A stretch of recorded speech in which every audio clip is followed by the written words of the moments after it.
Goranboyda yararsız hala düşən 5 mərtəbəli yaşayış binasının 5-ci bloku tamamilə çöküb. Hadisə bugün axşam saat 21 radələrində qeydə alınıb. Belə ki, sözü gedən binanın həmin bloku anidən uçub.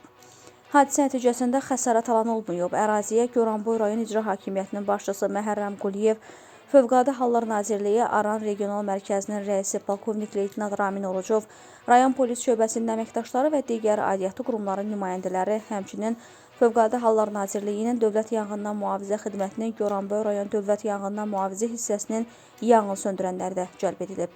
Ərazidə hazırda tədbirlər görülür.